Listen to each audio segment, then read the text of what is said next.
right, let's dive in. Today we're looking at something pretty cool, sustainable custom notebooks. Oh, very cool. But, we're not just talking about slapping a recycled label on it or something, right? We're talking about what they're actually made of, Yeah. like the materials themselves. And we're going deep, specifically coffee grounds Okay. and cork. Interesting. Yeah, so what I think is interesting about this is, it kind of reflects a larger movement, right? Absolutely. Sustainability, I mean, it's not just a buzzword anymore. It's really a demand.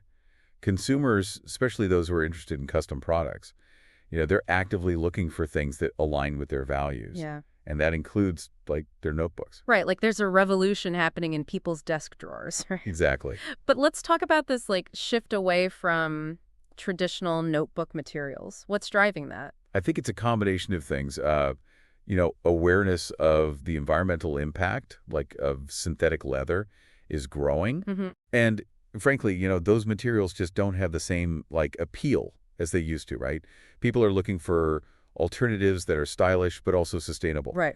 That's where these innovative materials come in. Okay, so let's start with the coffee grounds because honestly, I don't get it. How do you go from like morning coffee to a notebook? Well, it's actually a pretty elegant process. Okay. You take used coffee grounds, and they have to be, like, thoroughly dried. Okay. And then you combine those with a biodegradable polymer. A what? Biodegradable polymer. Think of it like a natural glue, right? Okay. It helps bind the grounds together. Okay.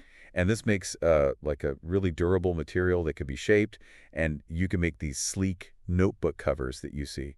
So the cover of my notebook could be made from the same stuff that, fueled my last brainstorming session. Yeah, pretty much. I love that. I'm curious, why a biodegradable polymer? Like, why is that important as opposed to using something more conventional? Well, that's a great question. The biodegradable polymer breaks down naturally over time, so there's, minimal environmental impact. And this is really important when you think about uh, the entire life cycle of the product. Right, right. Imagine, instead of your notebook sitting in a landfill for, like, centuries, it could eventually just return to the earth and leave, basically, no trace. That's a pretty powerful thought. I have to admit, I'm a little obsessed with like the idea of a coffee-scented notebook. Oh, Is yeah. that a thing, or am I just like romanticizing? Well, some manufacturers, they actually manage to keep a subtle coffee aroma. Really? Yeah, it's not like overpowering or anything, but you might, as you're flipping through your notes, you might catch like a little whiff of that familiar scent. Oh, I love that. Yeah, it kind of adds another layer to the experience. It does. So we're talking about unique textures and maybe like a lingering coffee aroma. It seems like these notebooks are appealing to more than just our eco-conscious side, right? For sure. It's an experience. Yeah. It's about creating a product that feels special, that connects with you on different levels. And this is why these sustainable materials are so cool, because they offer, like, a story, Right. like a uniqueness. You can't get with traditional materials. Exactly. Okay, I'm super intrigued by the coffee grounds. Yeah. But let's move on to cork. Okay. I know it's sustainable, but I'm having trouble picturing it beyond like wine stoppers, you Yeah. know? Right. How does it work as a notebook cover? Well, cork is it's a surprisingly versatile material. It's harvested from the bark of the cork oak tree. Okay. And the key here is that the tree isn't harmed in the process. Oh, okay. In fact, when they harvest the bark, it actually benefits the tree. Oh, wow. It stimulates new growth, and it promotes the health of, like, the cork oak forests. That's awesome. So not only is cork a renewable resource, but harvesting it is actually good for the ecosystem. Exactly. I love that. And because it regenerates, cork is considered like one of the most sustainable materials on the planet. Wow. But it's not just about being eco-friendly. Cork has some practical advantages as a notebook cover, too. Oh, okay. Like what? I'm picturing cork as being kind of delicate. Yeah, I mean, it might surprise you, but cork is incredibly durable. Huh. It's flexible, and it's naturally water-resistant. Oh, It's wow. also super lightweight, which is a big plus, for something you're going to be carrying around. Right. And aesthetically, it's got this really unique, earthy vibe, Yeah, yeah. It resonates with people who are kind of like looking for something different from the usual. Right. Different from leather or the synthetics and things like that. Exactly, yeah. I didn't even think about like the water resistant part of it. Yeah, That's a big advantage for a notebook that's probably going to be tossed in a bag and taken everywhere. exactly. And that natural resilience is a big part of what makes cork so compelling, right? It can handle everyday wear and tear Right. without really showing much damage.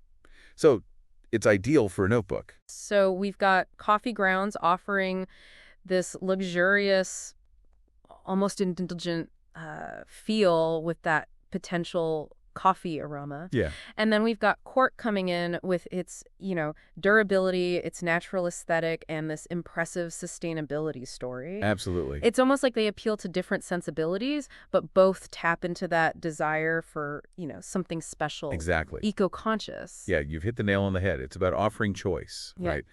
Appealing to a range of preferences, but still adhering to that core value of sustainability. And this is where things get really interesting because this isn't just about individual preferences anymore. Right. It's about a much larger shift in like how consumers are approaching their purchases. You're right. This feels much bigger than just picking out a cool notebook. Yeah. So let's talk about that shift. What's driving this demand for sustainable products, and how does it tie into the world of custom notebooks? I feel like, it's not enough anymore to just say you're green, like Right. slapping a label on something.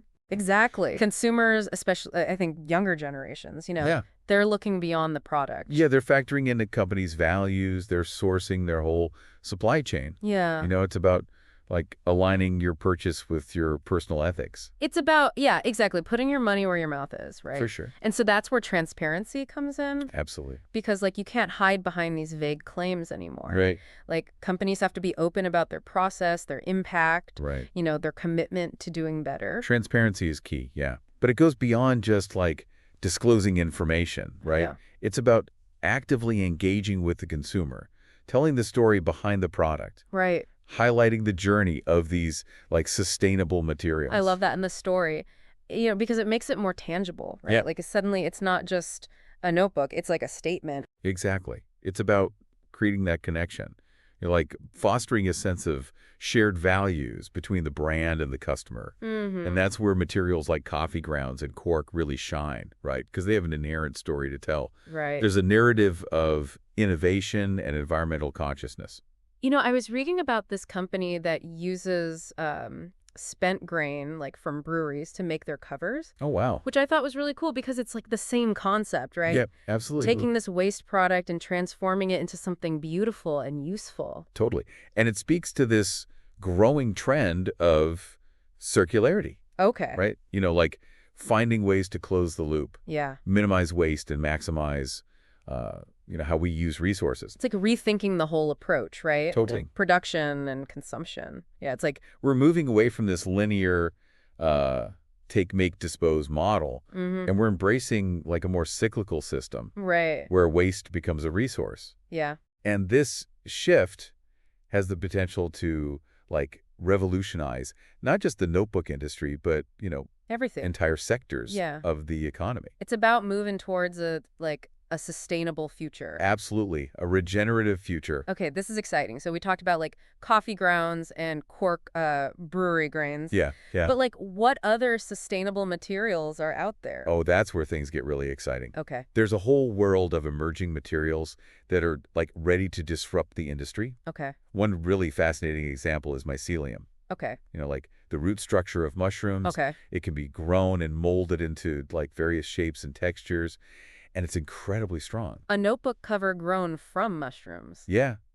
Pretty cool, right? I've seen it used for packaging and stuff. Right. But a notebook cover, I never would have thought of that. Yeah. And it's completely biodegradable, which is awesome. And then there's pineapple leaf fiber, Hold on. which is a byproduct of the pineapple industry. Pineapples. Yeah.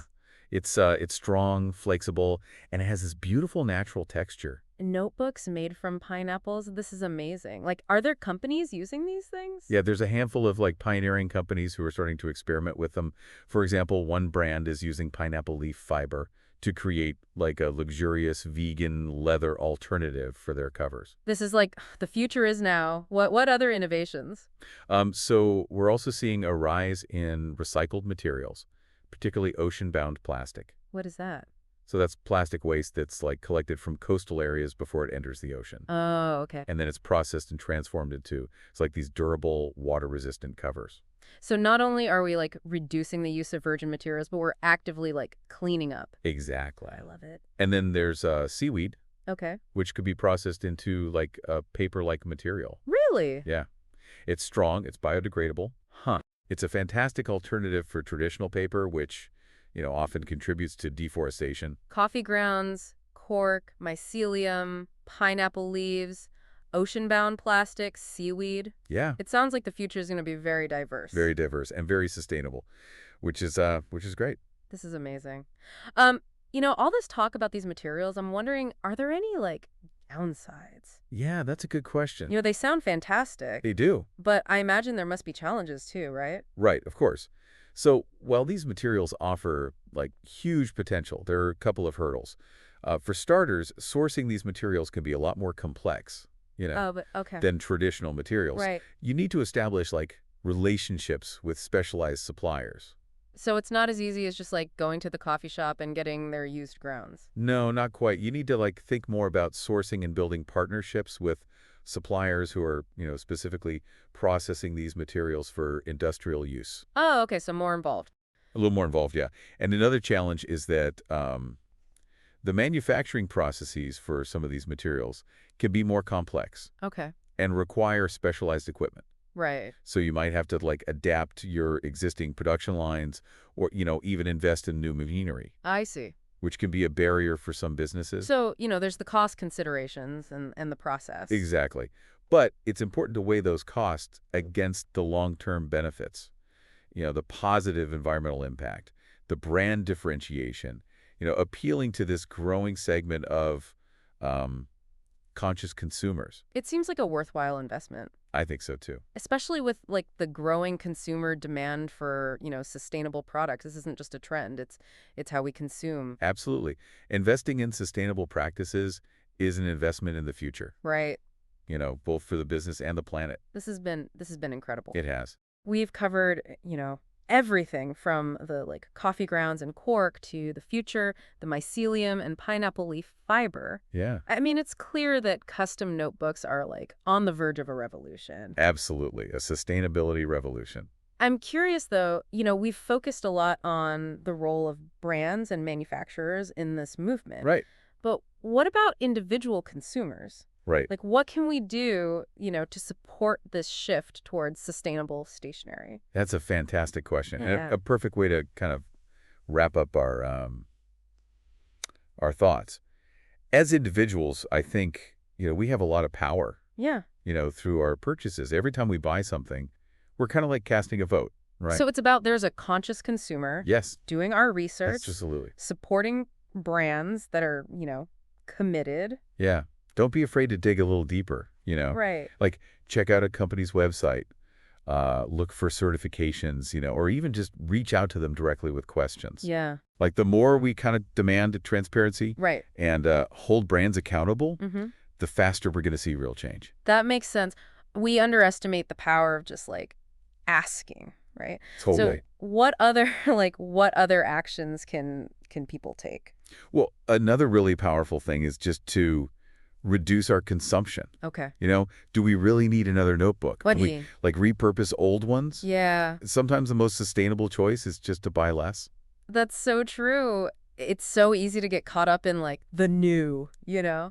But like being mindful really is key. Yeah. Making intentional choices. And like aligning those with your values. Exactly. And don't underestimate the power of like talking about it, Right. Yeah. Share your values with other people. Like talk to your friends and family. Yeah, talk to your colleagues, Right. about these sustainable options. Right. Like the more we spread the word, the Yeah. more we normalize these choices. You create a ripple effect. It's like those individual actions may seem small, Right? but collectively it's like a wave. Absolutely a wave of change. And remember, this isn't about being perfect. Yeah. It's about progress. Yeah. Every step we take, no matter how small, Right. towards a more sustainable lifestyle, like it makes a difference. That's so important because I think it's so easy to get overwhelmed. Right. By the scale of like the environmental challenges. Yeah. But like it's those little things. It is. It is. And sometimes just shifting our perspective can help. Okay. Instead of thinking of sustainability as like a burden Right. or a sacrifice, Yeah. try to see it as like an opportunity Okay. for creativity and innovation. I like that. It's like find the joy in it. Exactly. Find the excitement. Yeah. And, when you start looking, you'll be amazed at how many like cool and sustainable options there are. Yeah. The custom notebook world is just one example.